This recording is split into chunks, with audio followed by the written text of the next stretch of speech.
It's Laura Eubanks of Design for Serenity with your succulent tip of the day. And today, Hannah and Greg and I are in Claremont with an E, California, to do a over the top succulent tapestry in this approximately probably 50 square foot flower bed at our son, daughter-in-law, and succulent baby Lucy's house. We're so excited. Our son and daughter-in-law bought this home just about a year ago, and this is our kind of our housewarming gift to them. So I got hooked up from Caesar at Sun Valley Nursery. Look at these spectacular specimens that he has provided for this installation. These aeonium sunbursts are absolutely out of this world, especially for this time in the summer. We have just perfection. You've Euphorbia millii. I even got some variegated attenuatas. Look at those gorgeous Echeveria gibboufloras, those afterglows, the Kalanchoe luceae, the Aloe brevifolia. I talk about Aloe brevifolia a lot. It's one of my favorite low-growing clumping aloes.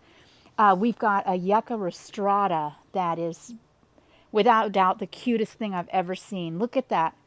Dual head, but it's so low profile. It's going to be the focal point in this installation. Also, Caesar brought me Aloe nobilis, striatas, and this is a variegated Crassula ovata that Hannah says gorge.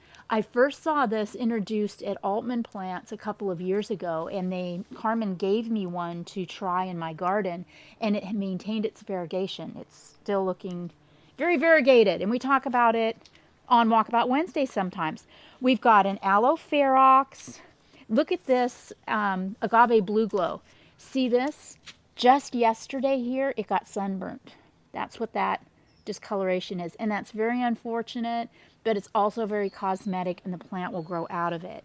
I've got Dudleya bretonii. I've got some really, really cool mangaves. And then over here, as if that wasn't enough, we've got my haul from Oasis. All of my usual suspects here for the smaller, lower, intricate tapestry work. You'll notice too that there aren't very many pokey things. No barrel cactus, right? For those of you that are really paying attention, our son and daughter-in-law have a 1-year-old. So, oh my gosh. Wowza.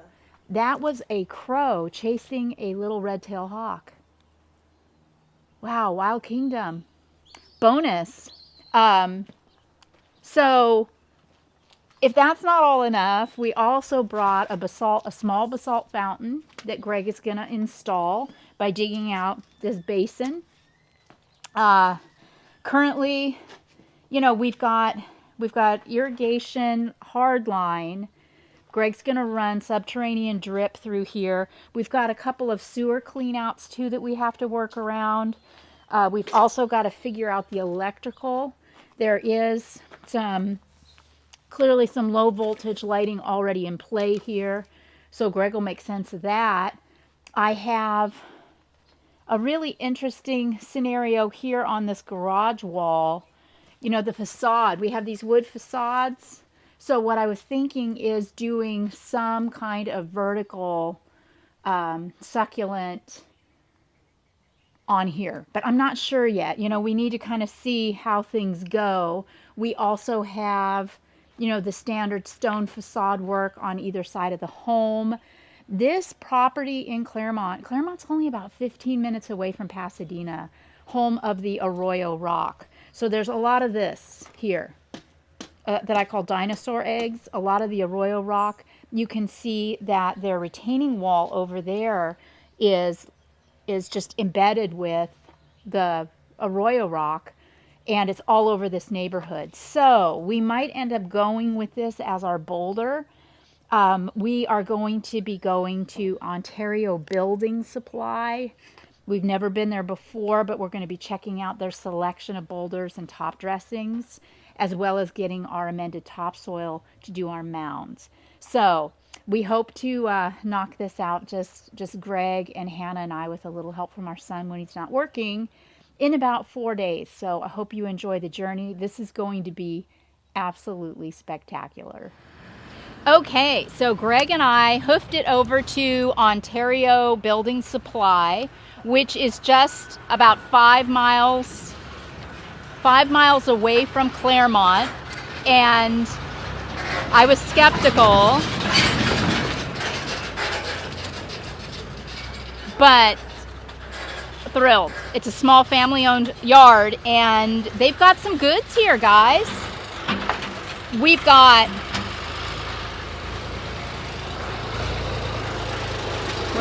what are we calling this, Greg? Yeah, this onyx.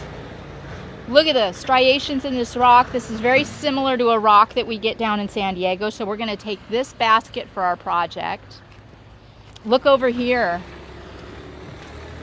Oh, they've got some big rock here, some beautiful big rock.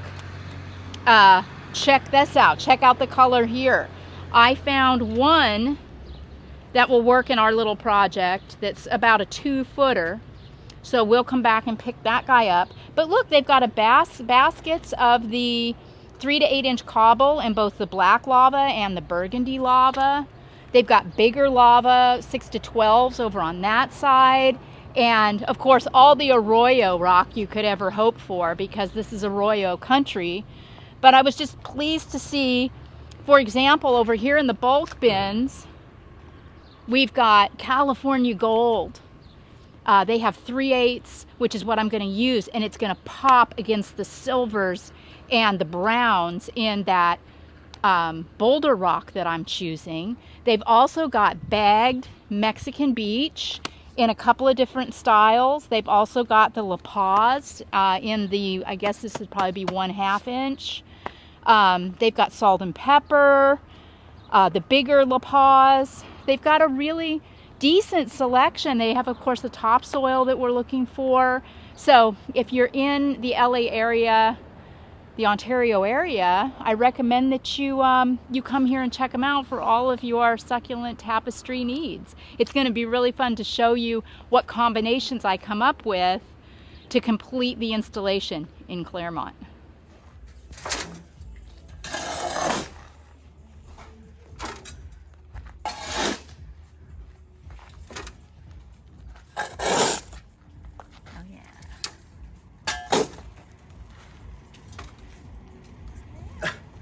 Hi.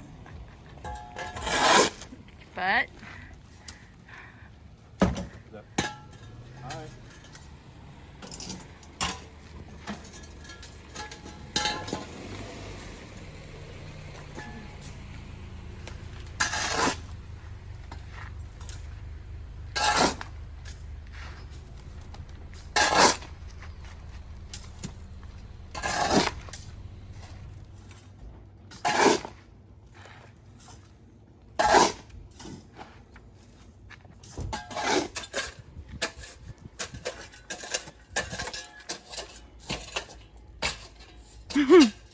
hi, Lucy.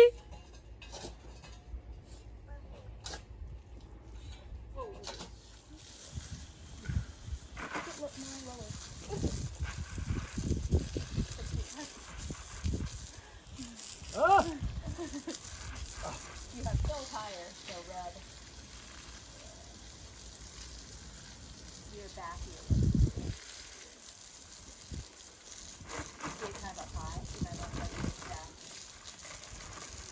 So, at the end of a very hot but successful day, we're really happy with our progress.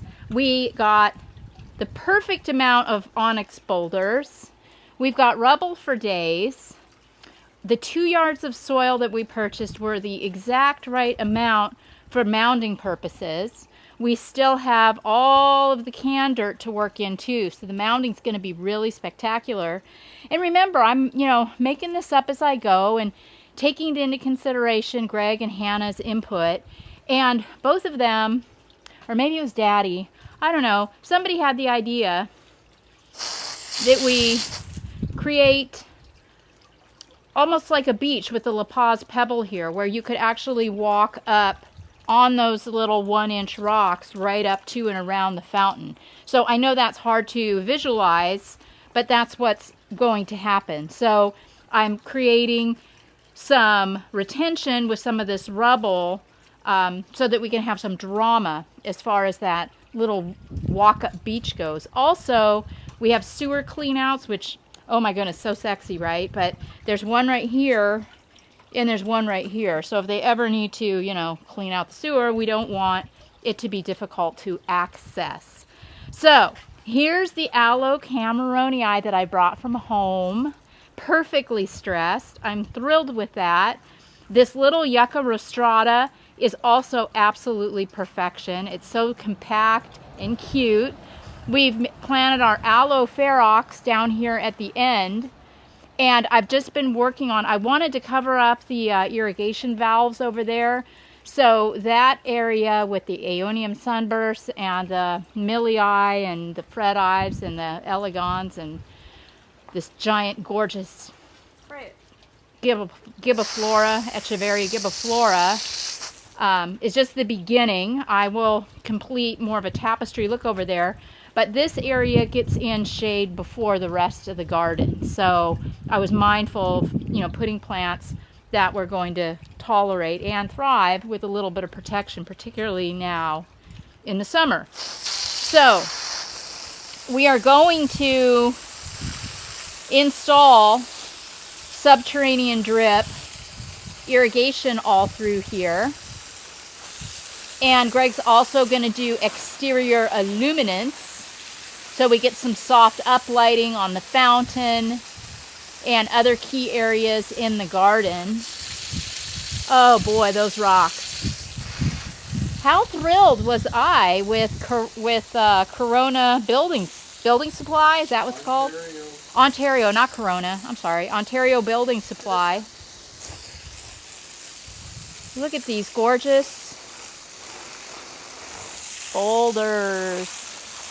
And you can see I still have a little bit of retention work to do. Look at the little river I made. But see, that's how you know too where to stick a piece of rubble.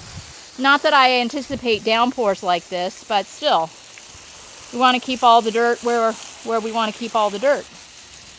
So tomorrow we will continue with the planting. My goal is to create a stem to stern tapestry with the plants that I bought. And then we also found at the Rock Yard the California Gold 3/8 that I think is going to be so perfect and really make these boulders pop. Then I'll bring in probably some black 3/4 inch lava to do some gentle ribboning through here against that tan colored foundation rock. Oh, I'm sorry, this is just mesmerizing though. And I can't believe how much cooler it is over here just from this little bit of water. Amazing. Okay, so yeah, here we are. You know, the bones are looking good. I couldn't be more pleased. And we will catch you all tomorrow on the Flippity. Bye, guys.